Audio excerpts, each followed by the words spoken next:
የስንዘራ እንትን ያላቸው ቦክሰኞች ናቸውና ሁለቱም የሚፈጠረውን እንግዲህ እያየን ደግሞ ለአድማጭ ተመልካቾቻችን የምናደርስ ይሆናል። እሺ ማቲዬ እንግዲህ ሱቤ ከፕሮጀክት ቀጥታ ያደገ ልጅ ነው። በአሁን ላይ ደግሞ በአሪፍ አቋም ላይ ያለ ምንም እንኳን አሪፍ መስቀለኛ ምት ነው ያሳረፈበት ማለት ነው። ጠንከር ያሉ ፓንቾች ነው ያሉት። በአሁን ሰዓት ወደ ኋላ ወደ ማዕዘኑ አስጠግቶታል። ሱቤ እንግዲህ በአጭር ፓንቾች ቢሰካስ እያለ ነው። ማዕዘን ላይ ወደ እንደነገርኳችሁ ነው ሱባለው ሞላ እጅግ ጠንካራ ዱላ ያለው ቦክሰኛ ነው። ቀይ ማዕዘን የምትመለከቱት ቦክሰኛ በጣም ጠንካራ ፓንቾች ያሉት ቡጥኛ ነው። እንደነገርኳችሁ ቢኒያም በሪውን እንዲሁ ሾርት ዲስታንስ የሚጫወት ቦክሰኛ ነው። ሱቤ ገራሚ ኮምቢኔሽኖችን ነው ያሳረፈው ቢኒያምን ወደ ኮርነር በመውሰድ። እስቲ ዮኒ ደግሞ ምን ትለናለች? እንግዲህ እንደምታዩት ነው እሱ ባለው በጣም ፕሬሸር የሚያደርግ ፋይት ነው። ፕሪቪየስሊ ኢቲኤፍሲ 01 ላይ ኖክዳውን ያሳየን ፋይተር ነው። አቤል አባትዬን እንግዲህ መልቲፕል ኤክስፒሪየንስ ከሀገር ውስጥም ከሀገር ውጭም ያለውን ሰው ኤክስቼንጅ እየተደራረጉ ነው። ቢኒያም አሁን ክሊንች ላይ ናቸው። ሱቤ እንግዲህ ቀጥተኛ ምቶችን አሳልፎ እየመታው ይገኛል። በዚህ ሰዓት ጠንከር ያሉ ዱላዎች ነው ያሉት። የዩናይትድ ስዌት ቦክስ ክለብ ቦክሲንግ ተጫዋች ነው። የፌደራል ማረሚያ ተጫዋች ነው። ቢኒያም በአሁን ሰዓት ማዕዘን ላይ አስጠግቶ ኮምቢኔሽኖችን እያሳረፈበት ነው ያሉት። መስቀለኛና ቀጥተኛ ምቶችን ቡጤዎችን እያሳረፈ ነው ያለው። አቢ ወደ አንተ ልለፍ። ሱቤ በጣም ክፍተቶችን እያባከነ አይደለም። ሱቤ እያባከነ አይደለም። በጣም ቆንጆ ፓንቾችን እያሳረፈ ነው። ምን አይነት ኮምቢኔሽን ነው! አንድ ሁለት ይህ ጨዋታ ብዙ የሚቆይ አይመስልም። የሚገርም ኮምቢኔሽኖች በተለይ መስቀለኛ ምቶቹን በጣም አኪዩሬት የሆኑ ፓንቾችን ነው እያገኘ ያለው ማለት ነው። ነገር ግን ቢኒያም በቀጥተኛ ምት አሪፍ ቀጥተኛ ምት ሊያሳርፈው ችሏል። ማለውና እጅግ ጠንካራ ፓንቾች የሚያሳርፍ ቦክሰኛ ነው። በዚህ በኩል ደግሞ እንደምትመለከቱት ቢኒያም በሪውን እንዲሁ ትክክለኛ ፋይተር ነው። እንደነገርኳችሁ በጣም የአጭር ርቀት ተጫዋች ነው። ምን አይነት ቦክስ ነው! ከቀይ ማዕዘን ተቆጥሯል። እሱ ባለው ጠንከር ባለ ምት እንግዲህ ተናበቡ።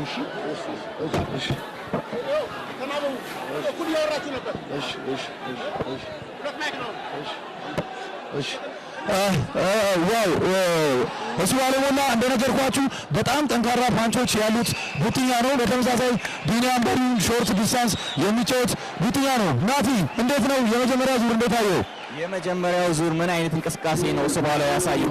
ጠንከር ያሉ ዱላዎች እንዳሉት ያስታውቃል። እያንዳንዱ ያሳረፋቸው እንግዲህ ፊቱ ላይ ኢምፓክት ማየት ትችላለህ። ቢኒያምም ሾርት ዲስታንሱን ጠብቆ የሚጫወት ከሆነ እየገባ የሚጫወት ከሆነና በሩቁ የሚመታበትን እድል የሚቀንስ ከሆነ ሰክሰስ ይኖረዋል በሁለተኛ ዙር ላይ ብዬ አስባለሁ። መጀመሪያ ዙር ግን የኑ ጨዋታ እሱ ባለው ብልጫ አለ ብዬ አስባለሁ። የመጀመሪያ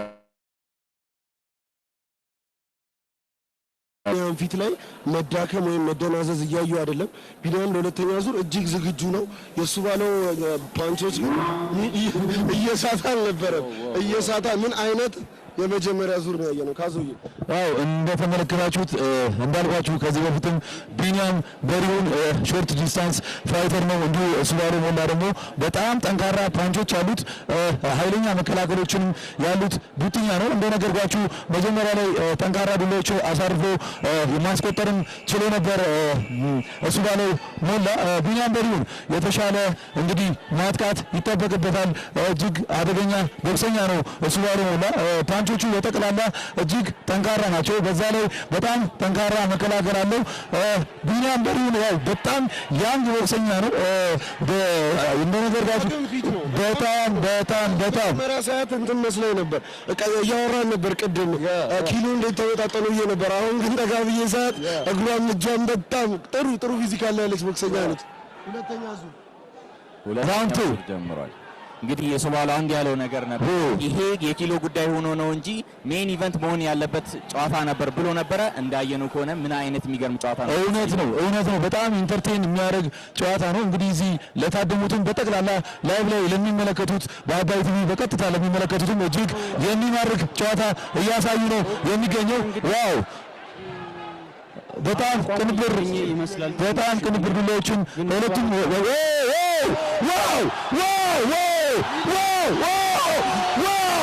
ቢኒያም በሪሁን ዋው!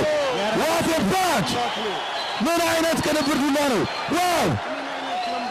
ሁለተኛ ዙር ላይ የተሻለ ሆኖ ነው የገባው ቢኒያም በሪሁን። ቢኒያም እንግዲህ እንዳልነው እንግዲህ ቀረብ ብሎ በክሎስ ዲስታንስ ላይ ከሆነ ቢኒያም ጠንከር ያሉ ድሎችም ፓንቾችን ማሳርፏል። እንግዲህ የአሁኑ ኖክዳውን ይቆጠራል እንዴ?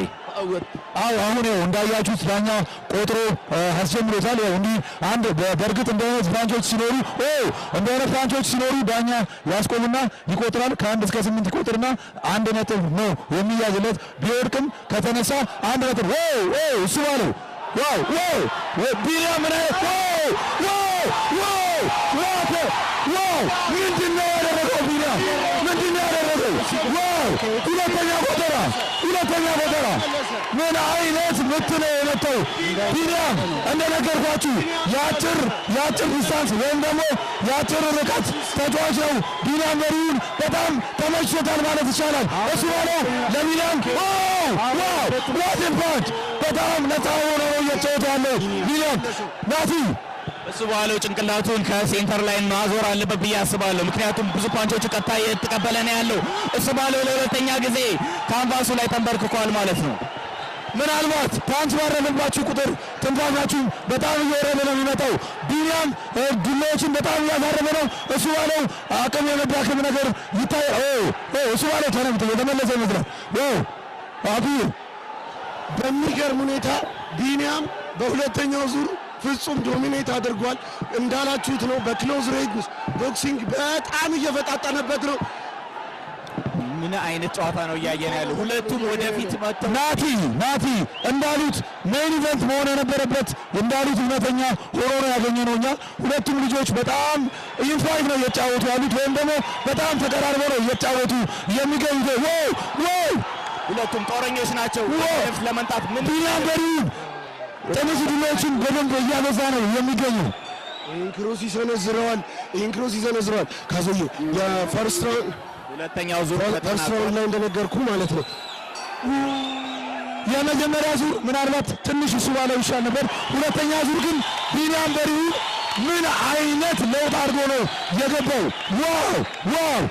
ካዞዬ የመጀመሪያው ዙር ላይ ያረፈበት ዱላ ብዙ አፌክት አላደረገውም እያልኩ ነበረ ቢኒያም በመጀመሪያው ዙር ተደብድቦ ቢሆንም ግን ወደ ሁለተኛው ዙር ሲመለስ እኔ ወንበር ላይ ሲቀመጥ እያየሁት ነበር። ከቀልቡ ነበረ፣ አልደነገጠም፣ አልዞረበትም። ሁለተኛው ዙር ላይ ፍጹም ተመልሶ በነገራችን ላይ በቦክሲንግ ስፖርት በአንድ ዙር 3 ጊዜ ከተቆጠረ ውድድሩ ያልቃል፣ ወይም ደግሞ አጠቃላይ 4 ከተቆጠረ ውድድሩ ያልቃል። እስካሁን እሱ ባለው 2 ተቆጥሮበታል፣ ቢኒያም ላይ 1 ተቆጥሮበታል። ናትዬ ስለዚህ ውብ ቦክሲንግ በሁለት ዙር እንደዚህ አይነት ስሜት ስላመጣብን ቦክሲንግ እስቲ ያለን ነገር ለተመልካቾች ምን አይነት ፉክር የሞላበት ነው። እስካሁን ሁለቱም እንግዲህ ተጣጥለዋል። ኖክዳውን አለ ማለት ነው። የመጀመሪያ ዙር ብልጫ የነበረውና ሬንጁን ጠብቆ ከሩቁ እያጠቃ የነበረው ሱባለው ሰክሰስ ነበረው፣ ስኬታማ ነበረ። ሁለተኛው ዙር ላይ ደግሞ ቀረብ ብሎ በሚገርም ኮምቢኔሽን በቀጥተኛና በመስቀለኛ ምቶች እያጠቃ 2 ጊዜ እንግዲህ ሊጥለው ችሏል ቢኒያምና አንሰራርቷል ቢኒያም። ምናልባት እሱ ባለው ሞላ የመጀመሪያው ዙር በእኛ እይታ ሰተነው ነበር። ሁለተኛው ዙር ደግሞ ለቢኒያም ሰተነዋል በእኛ እይታ። ሶስተኛ ዙር የሚወስናቸው ይመስለኛል። ይህ እጅግ አሁን የምትመለከቱት በጣም ያጠቃ ሰው የሚያሸንፍበት ይሆናል። እንግዲህ ይህንን ጨዋታ ሶስተኛ ዙሩን በጣም ዶሚኔት ማድረግ የሚችል ቡጥኛ እንግዲህ ነጥቡን የሚወስድ ይሆናል። እንደነገርኳችሁ ቢኒያም በሪሁን በጣም ሾርት ዲስታንስ የሚጫወት ቦክሰኛ ነው። ለዛም ነው ምን አይነት ስንዘራዎች ነው እንደነገርኩ ናቲ ይህንን ዙር የበለጠ ምን አይነት ናቲ ምን እየተካሄደ ነው?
ሰራርቷል።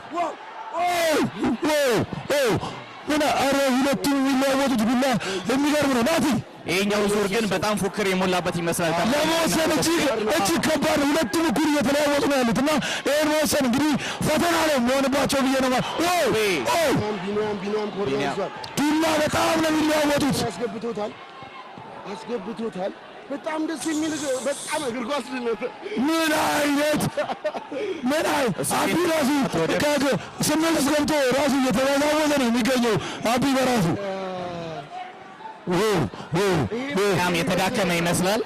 ቢኒያም የተዳከመ ይመስላል። በአሁን ሰዓት ብዙ ዱላዎች ሰንዝሯል። ቢኒያም ናት ብዙ ዱላዎች ሰንዝሯል። 10 ሰከንድ ናት እቺ ተውሏል። 10 ሰከንድ ናት።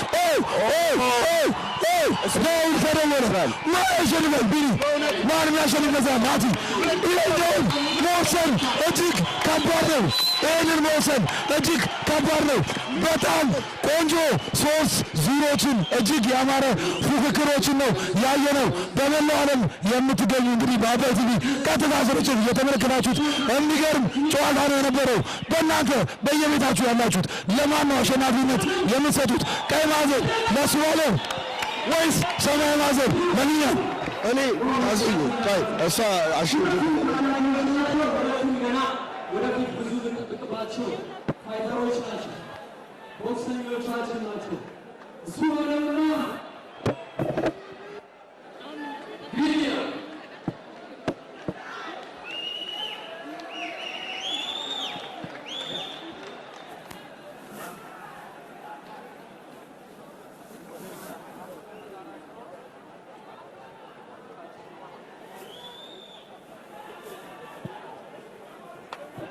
ትንፋሽ ላይ ናት። ማን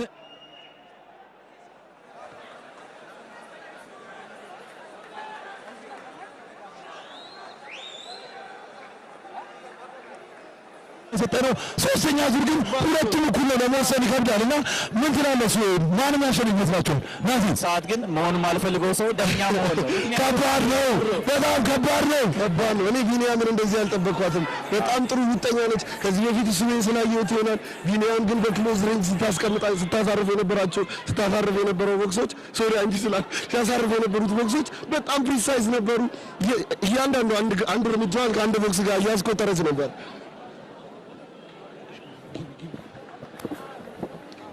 እንግዲህ ተመልካቾቻችን የነበረን ቆይታ እንዲህ እያለ እዚህ ደርሰናል። አሁን ውጤት የምንሰማበት ሰዓት ላይ ነው ያለነው። በአባይ ቲቪ በቀጥታ ወደ እናንተ የሚደርሰውን ቆይታ እንዴት አገኛችሁት? የእናንተ ተወዳጅ የሆነው አባይ ቲቪ እንዲህ ያሉ ድንቅ ፕሮግራሞችን በልዩ ጥራት ወደ እናንተ እያደረሰ ነው የሚገኘው። ቆይታ እንዴት ነበረ? አሸናፊዎችን ልናውቅ ነው። ዳኞቹ እንግዲህ በአሁን ሰዓት ውጤት እየተሰበሰበ ይገኛል። ይሄ በጣም ራንክ ለማድረግ የሚከብድ በጣም ቅድም ናት ቅድም እንዳልከው በዚህ ሰዓት ላይ ዳኛ መሆን እጅግ አደገኛ ነገር እንደሆነ እነዚህ ልጆች ማሳያ ነው የሚሆነው። ያው ሁለቱም በጣም የቦክሲንግ ላይ የተለያዩ የስንዘራ አይነቶች አሉ።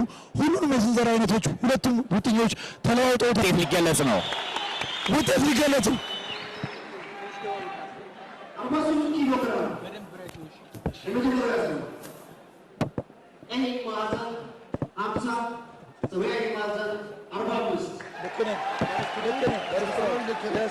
የመጀመሪያው ዙር ለእሱ ባለው ቀይ ማዕዘን ተሰጥቷል ከዩናይትድ ስቴትስ ቦክስ ክለብ። የመጀመሪያው ጨዋታ ሁለተኛው ዙር ቀይ ማዕዘን 45 ሰማያዊ ማዕዘን 47 ልክ ነን። አሁንም ልክ ነን። አሁን ሁለተኛው ዙር ቢኒያም ይሄ ነው መለያው ዙር። እንግዲህ የመለያው ዙር ከባዱ ይሄ ነው። ከባዱ ዙር ይሄ ነው። የሚለየው ዙር ይሄ ነው ከባዱ የሰርድ ራውንድ የመጨረሻው ናትን ቢገለጥበት ይሄ ነው። ማንም ያሸንፍ ይመስላችኋል? ሰማያዊ ወይስ ቀይ? ቢኒያም ወይስ እሱ ባለው? 48 ሰማያዊ ማዕዘን 47 ቀይ ማዕዘን አሸናፊ ሆኗል። ቀይ ማዕዘን ባለው ውጤት መሰረት ቀይ ማዕዘን አሸናፊ ይሆናል። ባላቸው ውጤት ቀይ ማዕዘን አሸናፊ ይሆናል። ቤልቱን አስጠብቋል። እሱ ባለው ወላ 8 ኪሎ ግራም የዚህ ጨዋታ አሸናፊ ቀይ ማዕዘን አሸናፊ እሱ ባለው ሞላ። ቀይ ማዕዘን እሱ ባለው ሞላ። አካሄዳችን እንዴት ነበር?